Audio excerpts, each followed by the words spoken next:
Bonjour à tous, je m'appelle Michael Doliner, je suis le CEO d'Axialis. Et donc avant de laisser la parole à Nathalie, je vais vous dire un tout petit mot sur Axialis. Axialis, c'est une société techno, on est labellisé French Tech. On édite une suite logicielle SaaS sur la voix et qui adresse différentes problématiques au niveau de la téléphonie et sur la relation client en particulier. C'est l'objet de notre présence sur le salon, évidemment. Pourquoi la voix et la téléphonie? Parce que Axialis est opérateur télécom depuis environ une vingtaine d'années, depuis l'ouverture du marché à la concurrence en France, en fait, fin des années 90. On a un positionnement qui se veut spécifique sur la voix en tant qu'opérateur parce qu'on a... T'as changé le slide. Parce qu'on a une maîtrise des réseaux de par notre qualité d'opérateur. On est opérateur aussi bien de téléphonie fixe que de liaison. On a nos propres portes de collecte fibre DSL. Donc on va avoir une maîtrise de la qualité audio depuis la liaison data jusqu'au casque du téléopérateur, si je puis dire. Donc voilà, on va prendre en charge cette responsabilité de la qualité audio de bout en bout.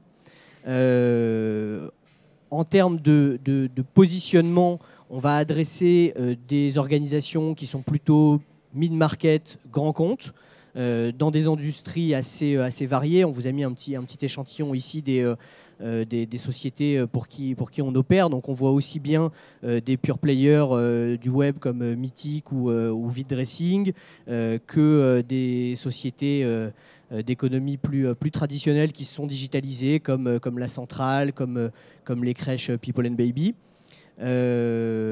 Voilà, on travaille depuis environ un an pour DPD à travers notre collaboration avec DPD, absolument, à travers notre collaboration avec Nathalie.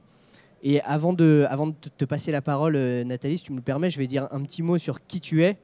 Voilà, Nathalie, c'est une personne comme on en rencontre peu sur notre marché. D'abord, de par la richesse de son parcours dans la relation client. Nathalie a mis en place et managé des services de relations clients pour des sociétés comme Oscaro, comme Cotatis, comme John Paul avant de rejoindre DPD. Elle a également fait du conseil au sein de Télémétris, manager des plateaux d'appel chez Téléperformance. Voilà.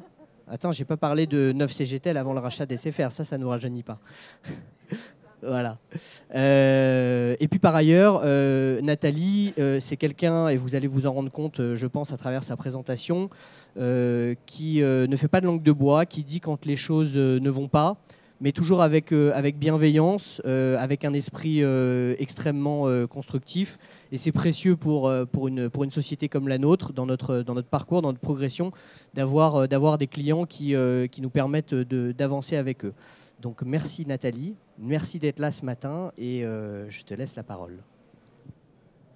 Bon, merci beaucoup Michael. Effectivement, je suis vieille en fait, c'est ça qu'il faut retenir. À chaque fois qu'il a cité mon parcours, j'avais l'impression d'être très vieille. Je sais qu'il va y avoir des slides qui défilent, donc je vais essayer de les faire défiler et d'essayer de respecter ce qu'il va y avoir à l'écrit. C'est surtout le fait de pouvoir échanger avec vous. Est-ce que tout le monde m'entend en fait ou pas? Oui, d'accord. C'est surtout de pouvoir échanger avec vous, non pas sur ce qui a écrit, mais sur ce que je vais pouvoir vous dire. Et puis, je ne sais pas si on a le droit de donner les slides après. Voilà, si vous avez envie et de nous recontacter au travers de ça. DPD France, alors d'ailleurs, je remercie aujourd'hui 2 personnes qui sont là avec moi et qui me donnent un peu de force. Voilà, donc merci Adeline, merci Daisy. DPD France est une filiale du groupe DPD.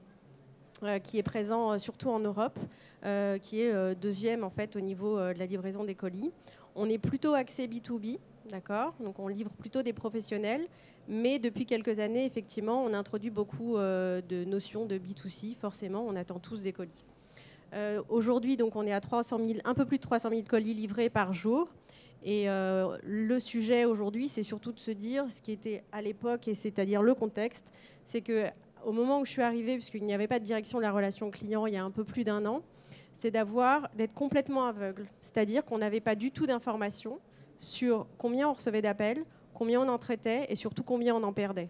Donc, arriver dans une société comme ça, vous avez l'impression que c'est pas normal. Et en fait, à force de discuter avec beaucoup de monde autour de moi, finalement, c'est assez classique d'être un peu à l'aveugle, ou en tout cas, quand on est dans des organisations très décentralisées, où j'ai 57 agences et 200 personnes dans ces 57 agences, de pouvoir identifier comment on gère les appels. Donc, les appels entrants et les appels sortants. Ça, c'est un premier sujet. Donc c'est aussi effectivement donc voilà, donc ça c'est effectivement tout ce qui est un peu chiffres. On a effectivement, mais on n'avait pas du tout d'informations. Donc très rapidement, on a fait un appel d'offres avec un certain nombre de lots dedans. Et dans cette attente-là, on avait effectivement cette partie téléphonie sur les services clients en France, donc encore une fois sur les 57 agences, mais aussi un sujet téléphonie sur les serveurs vocaux. Donc effectivement, 3 enjeux, c'est de savoir ce qui se passe sur notre canal voix, puisqu'à l'époque, on n'avait pas les informations. C'est de trouver un outil simple, n'est-ce pas Adeline? Super simple, voilà. Parce qu'effectivement, chez DPD France, il y a peu d'outils, donc il faut qu'il soit très simple et facile d'accès et d'usage. Et enfin, d'avoir un partenaire qui nous ressemble. Ça, je voudrais juste garder 10 secondes sur ça, c'est que quand vous êtes en alignement stratégique avec votre partenaire, en fait, c'est beaucoup plus simple. Quand vous vous regardez et que vous vous dites que vous ressemblez, ben, effectivement, on attend les mêmes choses, on est en alignement stratégique et ils nous ressemblent. Et je pense que ça, c'est très important de partir et de travailler avec des personnes qui vous ressemblent. Donc, c'est voilà, avoir des statistiques et donc avoir des informations. Aujourd'hui, la seule différence qu'on ait avec les autres acteurs... Pardon ? Vous voulez que je me déplace? Ah, parce que vous voulez voir les slides? D'accord. En fait, vous vous en fichez de moi. D'accord. Donc l'idée, effectivement, c'est de pouvoir avoir... la vraie différence, c'est qu'effectivement, par rapport à d'autres acteurs de la livraison, nous sommes les seuls aujourd'hui à adresser notre relation client localement en agence. Ça veut dire que Adeline ou Daisy, donc qui sont présents dans cette salle, vont gérer les expéditeurs localement. Il n'y a pas de plateforme chez DPD France pour gérer les clients expéditeurs. Donc ça, c'était extrêmement important de garder cette proximité-là. Même chose, c'est qu'on a différentes agences, on a différentes régions, on a des secteurs opérationnels et chacun adresse ces sujets-là de façon différente. Donc il fallait aussi pouvoir trouver un outil qui nous permette de piloter une agence, plusieurs agences, des régions et bien sûr au niveau national. Donc il fallait un opérateur. On a aujourd'hui donc mis en place beaucoup plus rapidement que ça en fait. Parce qu'on a commencé en septembre, Adrien, c'est ça? Et je crois que mi-octobre, on avait quasiment tout déployé. Donc quasiment fin octobre. D'accord, fin octobre, ok. Donc quasiment en 1 mois et demi, en fait, tout était traité. Il nous reste une dizaine d'agences, mais parce qu'on n'a pas pu les porter à cause des CFR. Ils ne m'en voudront pas de les balancer ce matin. Voilà, donc c'était effectivement un moment qui était important pour nous, puisque il y a un truc qui s'appelle la peak season, c'est quand tout le monde attend ses cadeaux de Noël et qu'à ce moment-là, on ne peut plus rien demander de différent à des personnes. Donc quand vous avez une charge de travail très forte, on avait aussi un impératif, c'était de déployer avant ce moment-là. Donc bien sûr, tout s'est très bien placé, tout s'est très bien passé. Et j'ai un hashtag avec Adrien qui est hashtag princesse.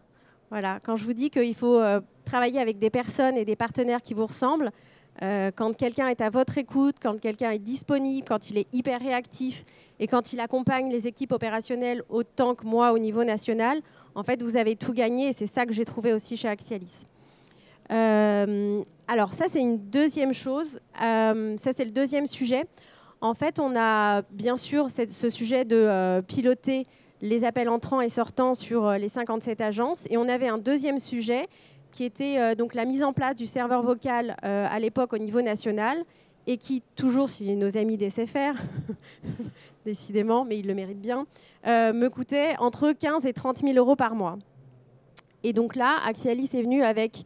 alors c'est très drôle, je vous raconte cette anecdote parce que effectivement, ça reflète effectivement ce que veut dire Axialis et ce que nous a apporté Axialis. Au moment de l'appel d'offres, tout le monde nous a proposé de faire exactement de la même façon, c'est-à-dire d'être payé sur toutes les communications qui passent sur le SVI et qui sont transférées donc, chez mes partenaires externes. Donc bien sûr, tout le monde l'a fait et ils prévoient leur modèle économique et effectivement de se payer sur ça. Chez Axialis, en fait, ils m'ont proposé une solution qui est un trunk SIP. Donc aujourd'hui, on a 2 partenaires, donc ça me coûte 2 fois X euros, mais pas grand-chose. Voilà. En tout cas, pas entre 15 et 30 000 euros par mois. Et finalement, quand j'ai expliqué à ceux que je ne sélectionnais pas que « Ah, mais voilà ce qu'on propose », tout le monde m'a dit « Ah, mais je sais faire ». D'accord, mais pourquoi tu ne me l'as pas proposé ? Parce que son modèle éco, effectivement, c'était de se faire payer sur le serveur vocal. Et ce qui n'a pas été le cas chez Axialis, c'est effectivement, aujourd'hui, c'est 15 et 30 000 euros, je ne les paye pas. Alors, arrêtez-moi hein, si jamais il y a des trucs un peu trop techniques ou, voilà, ou si vous n'avez pas tout. Aujourd'hui, la conduite du changement, elle est extrêmement simple, c'est-à-dire qu'au bout de 2 heures, tout le monde a très bien compris comment ça fonctionne. On se met en dispo, en non-dispo. Voilà, c'est juste les tout débuts où quand on se lève de sa chaise, on se met en non-dispo parce qu'on oublie et qu'on n'a pas eu l'habitude. Et puis finalement, ça se passe très bien au bout de 2 heures. Adeline ? Oui, d'accord, ok. La formation, en fait, elle a été d'abord faite par Adrien, donc quelqu'un de chez Axialis. Et puis après, ça s'est renouvelé par des équipes en interne qui finalement ont pu faire tous les portages et toutes les formations sur la totalité des agences. Donc aujourd'hui, ce qu'on a fait aussi, c'est que comme les responsables régionaux étaient sursollicités, on a formé le support chez DPD France. Et aujourd'hui, c'est le support DPD France qui répond à toutes les demandes de modification, de création de compte, etc. Donc ça s'est fait extrêmement naturellement. Et puis effectivement, donc on a un support, on a les responsables d'agence, on a les responsables de service client. Et finalement, tout le monde participe à l'évolution de cet outil. Enfin, finalement, c'est quoi après ? Parce que effectivement, la base, c'est d'avoir ces informations sur les appels entrants et les appels sortants. Et puis maintenant, on fait d'autres choses. Donc très rapidement, en fait, on s'est rendu compte qu'il y avait des façons de mieux répondre, de lisser la charge, d'être présent, d'être disponible, notamment au cœur des services clients en France. Et la deuxième chose, c'est de pouvoir effectivement améliorer en continu. Donc là, on est en train de mettre du web callback sur les FAQ. On est en train d'avancer effectivement pour aller encore plus loin sur le canal voix. Tout le monde me parle de bots, je sais. Moi, je crois à la voix encore. Donc, et je crois en l'humain. Et je crois à cette relation humaine avant d'être des clients. Donc, voilà. Merci de rester sur ce canal et de donner toutes vos compétences et votre énergie. Pour continuer, effectivement, quelques chiffres. Même les chiffres, ce n'est pas la vie, mais quand même, ça donne des sujets. Aujourd'hui, on a en fait 15 000 appels par semaine en France. Et on a 85% des appels pris effectivement en moins de 30 secondes. On a des exigences effectivement sur ces services clients qui sont extrêmement élevées. On s'est fixé comme objectif de 94% de taux de décroché.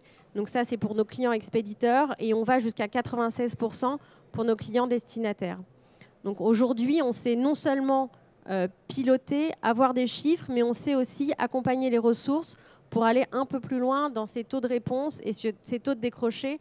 Et effectivement, dans le sens de l'expérience client et de la satisfaction client. Voilà, j'ai fini déjà. J'ai été très vite.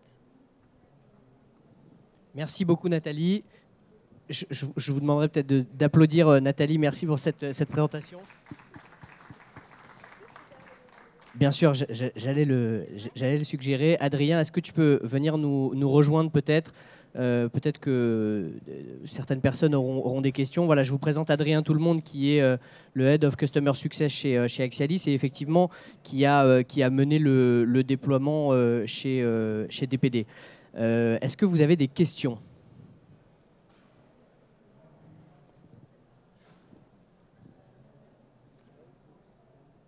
Bonjour. J'aimerais savoir combien de personnes vous avez derrière pour répondre à 94% des appels. Et en moyenne, combien de temps dure une conversation, un appel ? Alors, en fait, on a deux sujets au niveau de la voix. Donc, on a les services clients expéditeurs, donc en agence en France. Il y a 200 personnes pour répondre à ces appels.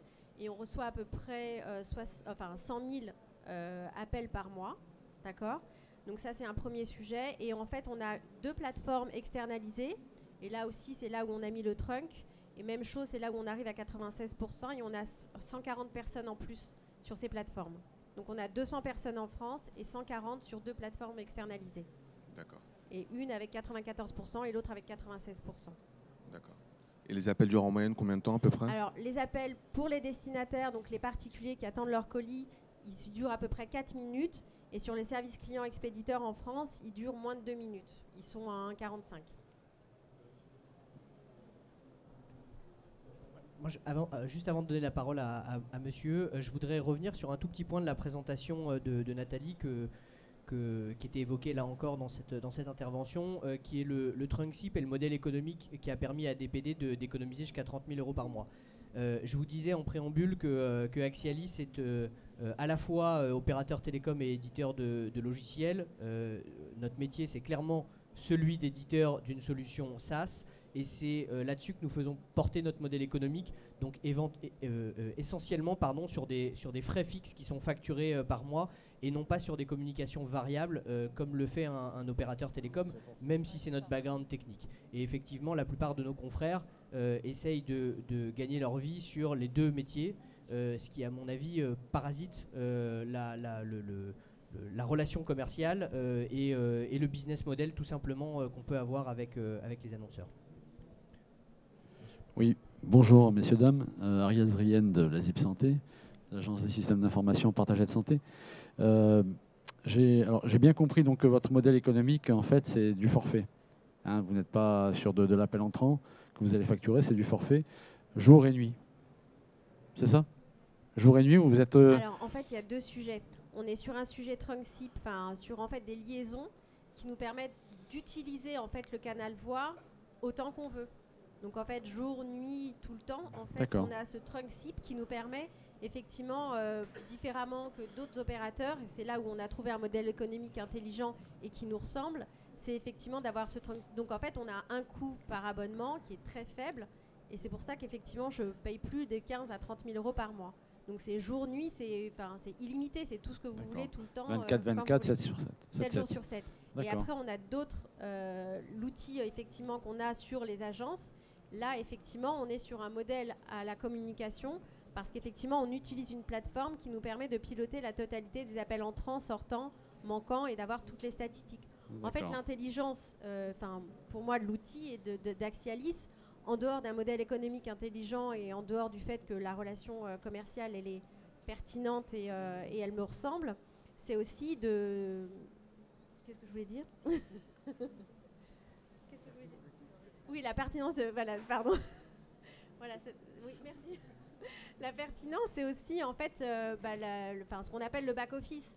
C'est-à-dire que vous êtes complètement autonome, vous allez rentrer, vous allez chercher vos statistiques, vous allez pouvoir piloter les horaires d'ouverture, de fermeture, en fait, vous avez la main sur tout, même si vous pouvez former votre support. Enfin, moi, je suis tout à fait à même de pouvoir gérer la totalité de l'outil. Et c'est ça que vous payez surtout, c'est effectivement ce coût à la communication et à l'agent connecté qui vous permet de pouvoir piloter la totalité des communications. Et vos stats, vous les faites sur la base d'une récolte avec du CRM En fait, tout est dedans. Donc, on a toutes les informations, à nouveau, par agent, dans les agences, par région. Nous, on a un système de refacturation en plus. Donc, en fait, on a une seule facture et on a un détail en fait, par agence, ce qui nous permet de refacturer chaque agence en fonction de sa communication et de son usage. D'accord. Juste une dernière question très technique, parce que vous avez parlé de wait callback sur les FAQ. Bon, alors les FAQ, je sais ce que c'est. Et ça, alors, ça consiste en quoi? Parce que FAQ, on sait ce que c'est, donc le client va aller chercher, mais derrière, wait, ça veut dire qu'il va rappeler sur la base d'une FAQ? Exactement. En fait, encore une fois, on me parle beaucoup de bots, et moi, je me dis que la relation, elle est par la voix et par cette relation humaine.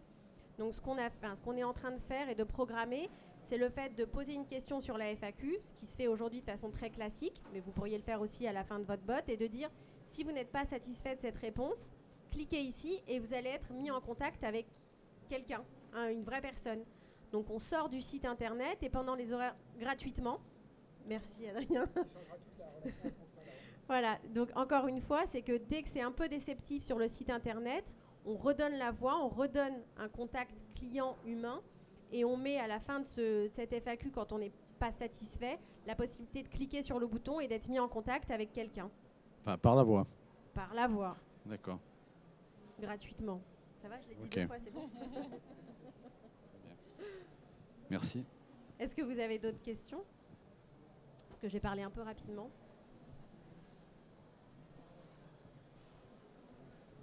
Bonjour, Khadija Benmimoun, Air Liquide. En fait, je souhaitais savoir en fait, techniquement comment ça se passe. Est-ce que, par rapport à votre outil, est-ce qu'on est obligé d'avoir un SVI pour bénéficier de cette solution d'appel entrant, sortant ou, techniquement, en fait, c'est quoi les outils qu'on doit avoir à disposition auparavant? Bonjour. Non, vous n'êtes pas obligé de mettre un SVI. Vous pouvez faire des choses plus simples, mais à un moment ou à un autre, il faut bien qu'on arrive à capter les appels. Ouais. Et un SVI commence rien qu'avec la gestion des horaires ouverts, d'ouverture et de fermeture. D'accord. Donc à un moment ou à un autre, même si vous ne pensez pas que c'est un gros SVI qui est complexe, qui va faire l'interrogation de base de données, enfin des choses très poussées, oui, vous n'êtes pas loin d'un SVI. D'accord. Juste dire aux clients que votre service est fermé quand c'est fermé, vous avez déjà une gestion horaire et vous rentrez déjà dans un SVI. Donc même si c'est très simple et qu'il n'y a pas de complexité. En fait, sur les 57 agences ont chacun un numéro et il n'y a pas de serveur vocal derrière en fait. D'accord. Donc en fait, j'ai un serveur vocal pour les appels au niveau national pour les destinataires, donc les personnes qui attendent leur colis. Et j'ai 57 numéros donc, en France avec derrière des personnes qui répondent, mais je n'ai pas du tout de serveur vocal sur ces agences-là. D'accord. Donc en fait, l'outil, il est connecté. En fait, j'ai deux outils. J'ai une plateforme commune, donc ça c'est important parce que j'ai toutes les informations dedans. Et j'ai d'un côté un serveur vocal qui me permet de piloter tous les appels de destinataires. C'est là où on est à 96% de taux de décroché. Et j'ai après 57 numéros avec 57 Axialis dessus, sans serveur vocal, où je pilote la totalité des communications entrantes, sortantes, et effectivement les taux de décroché ou les durées moyennes d'appel. D'accord.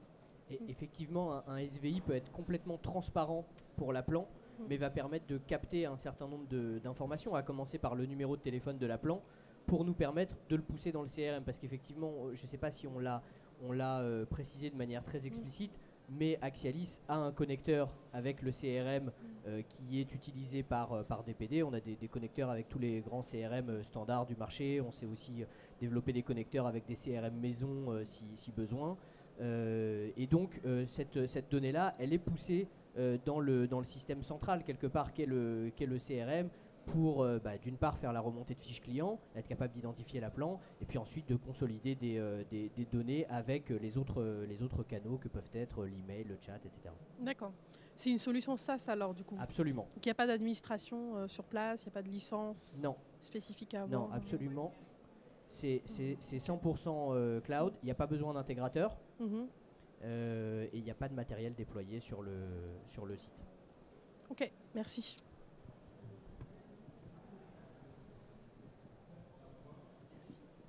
Bonjour, Anne Rabineau, EFI CRM, cabinet de conseil. Je voulais savoir si les appels ne sont pas décrochés en agence, est-ce qu'il y a quelqu'un qui décroche après? Alors en fait, il y a deux choses. Il y a d'abord le fait d'annoncer en fait des temps d'attente. Donc moins d'une minute, moins d'une minute, 1 à 3 minutes et plus de 3 minutes. Et en fait, à plus de 3 minutes, on déclenche des demandes de rappel. C'est-à-dire que le client peut, quand on sait qu'il va attendre plus de 3 minutes, on va déclencher, on vous a reconnu, c'est bien ce numéro, on vous rappelle. Et en fait, dès qu'un agent est disponible, il remet en contact donc l'appelant, qui n'a pas eu un contact avec l'agence, avec un agent qui va décrocher.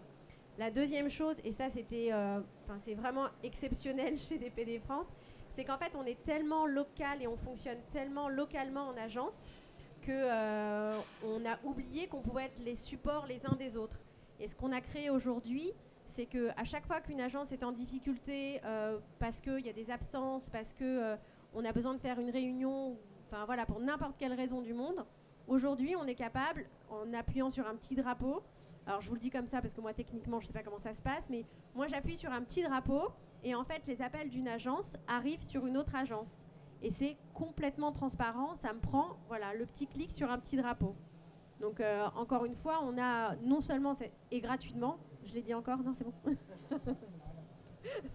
Ça n'a rien à voir. D'accord. Bon, en tout cas, ce que je veux dire, c'est qu'aujourd'hui, ce fonctionnement en local qui était important pour nous chez DPD France, parce qu'on voulait absolument répondre à un sujet local et être en connaissance de nos clients. On parle beaucoup de data, on parle beaucoup de connaissances clients. Voilà, les personnes en service client, elles connaissent leur expéditeur, elles savent ce qu'ils envoient, ce qu'ils expédient, la nature des produits et les exigences de chacun des clients.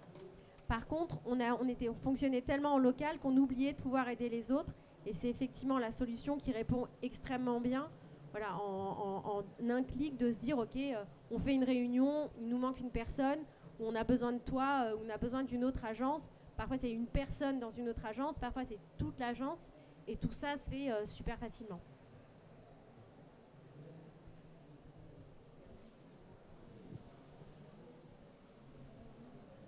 En termes de modèle économique, les agences, alors je comprends la proximité et la nécessité, mais les agences, 57 agences, c'est beaucoup et ça a un coût. Alors pourquoi ne pas les mettre en animation avec des partenaires et réduire le nombre des agences en termes de coûts? Je pose une question, c'est une question... Alors ça n'a rien à voir avec la téléphonie, mais en d'accord. fait, c'est vraiment la différence et l'essence même et l'ADN. Voilà, on parle beaucoup de customer centric parce que c'est des mots à la mode. Chez nous, c'est pas à la mode en fait. C'est ce qu'on appelle le closer connection. En fait, on est proche de nos clients expéditeurs. Donc, on va pas regrouper des agences. On va pas. On est là présent encore une fois localement pour tous nos expéditeurs. Et c'est parce qu'on va connaître. Voilà, Adeline, elle connaît extrêmement bien tous les expéditeurs au départ de son agence, et elle va être extrêmement personnalisée dans son contact avec les expéditeurs et ses clients. Oui, c'est celle qui est juste à côté de vous. D'accord. C'est tout à votre honneur. Donc, c'est pas une question de coût, c'est une question d'ADN et c'est une question effectivement de différenciation aussi avec... tu as appelé ça des confrères, toi, tout à l'heure? Nos concurrents. Okay. Voilà. C'est dans notre ADN. Voilà. On est collés.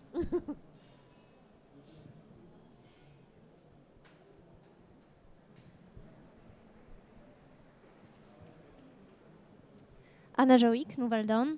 J'aimerais bien savoir si vous aviez l'expérience en banque assurance en France.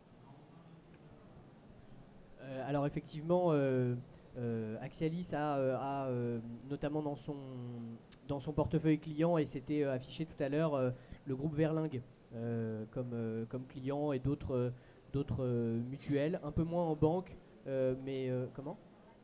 Oui, absolument, Coverlife, la filiale du groupe Verlingue. Et plus en assurance qu'en banque. Mais effectivement, les problématiques sont assez similaires et donc on sait les adresser. Merci. Est-ce qu'il y a d'autres questions?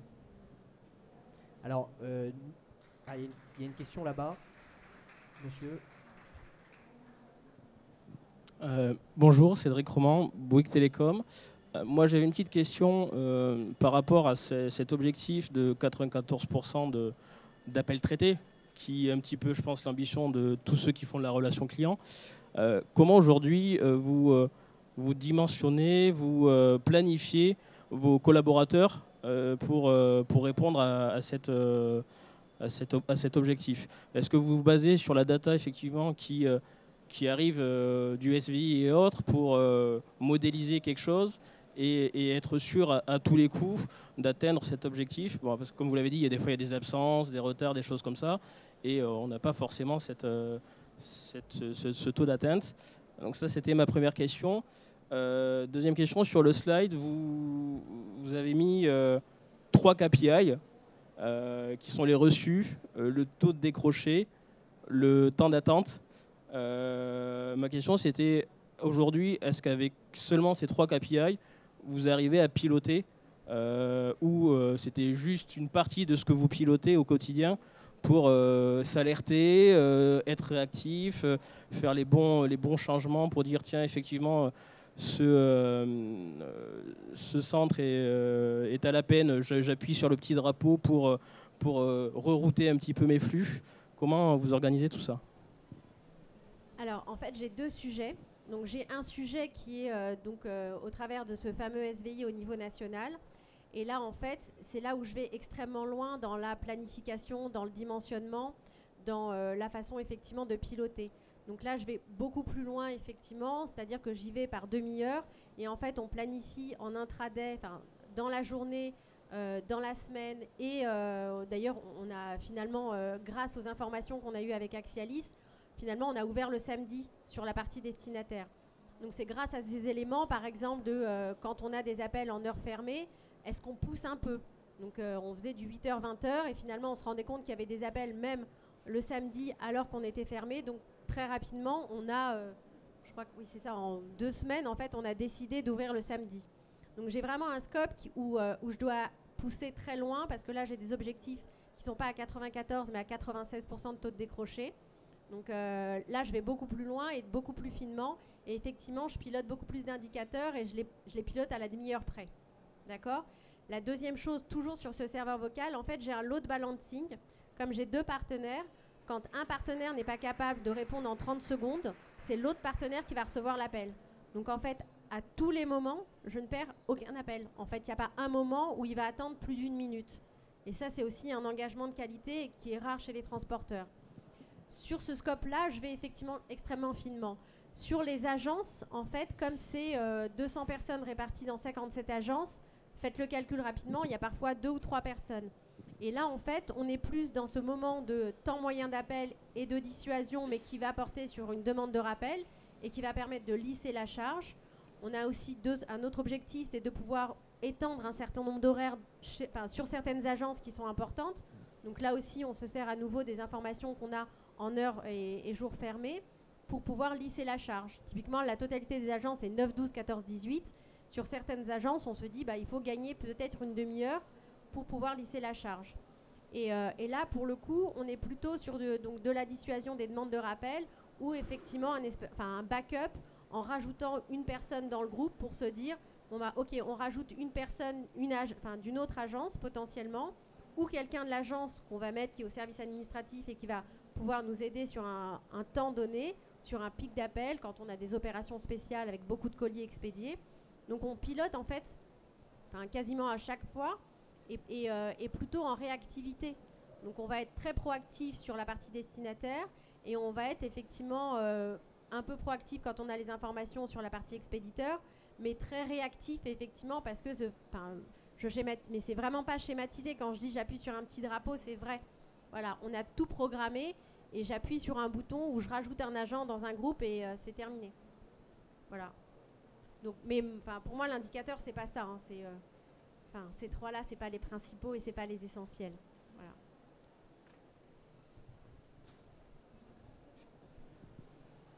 Du coup, j'avais une autre question. En fait, que ce soit vos centres internes, entre guillemets, ou vos partenaires, vous pilotez un petit peu différemment, de ce que je comprends. Et sur vos partenaires, parce que je pense qu'il y a une notion d'engagement de votre partenaire quand vous planifiez, prévoyez effectivement les appels.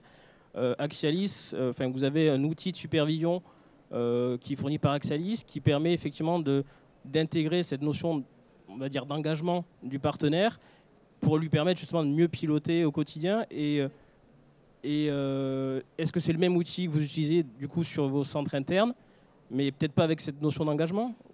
En fait, c'est exactement ce qui est effectivement intéressant, c'est d'avoir tout dans ce back-office. Alors, je sais pas, vous avez un nom commercial marketing, le voice management, non ? Un truc qui fait joli. D'accord. Donc voilà, dans le truc, là, le voice management, en fait, j'ai tout. J'ai effectivement le pilotage de chaque agent, de chaque agence, de chaque région, au niveau national de toutes ces agences. Et à côté, effectivement, je pilote les 2 trunks que j'ai avec chaque partenaire et ce load balancing à chaque fois en se disant, en fait, il n'y aura jamais un appel qui sera perdu. Donc je les pilote à nouveau dans ce voice management. Voilà, je l'ai bien dit, merci. Mais c'est effectivement dans le même outil. Après, bien sûr, je pense que vous Télécom, vous avez des partenaires et ils vous donnent les informations. Par contre, je le pilote en temps réel. Et voilà, et on peut avoir aussi des alertes. Moi, je ne le fais pas parce qu'aujourd'hui, tout va bien dans le meilleur des mondes, et en agence et avec mes partenaires. Mais il y a un certain nombre d'alertes que vous pouvez aussi programmer et des seuils d'alerte. Avant de prendre peut-être une dernière question, je voudrais vous dire 2 choses. La première, c'est l'échange qu'on a initié avec vous ce matin sur le stand M23, qui est situé à 10 mètres de la sortie de la salle. Et d'ailleurs, j'en profite pour vous présenter l'équipe Axialis qui est au fond de la salle. Voilà, coucou les garçons, les filles. Voilà. Si, il y a Jeanne. Voilà. Et puis par ailleurs, vous dire que vous allez recevoir tous par email le business case DPD, donc qui reprend les grandes lignes de la présentation de Nathalie ce matin. pensez bien, si vous l'avez pas fait, à faire scanner votre badge en sortant pour qu'on puisse vous l'envoyer. Est-ce qu'il y a encore peut-être une dernière question? Non. Eh bien, écoutez, merci beaucoup à tous pour votre attention. Merci Nathalie pour ta présentation.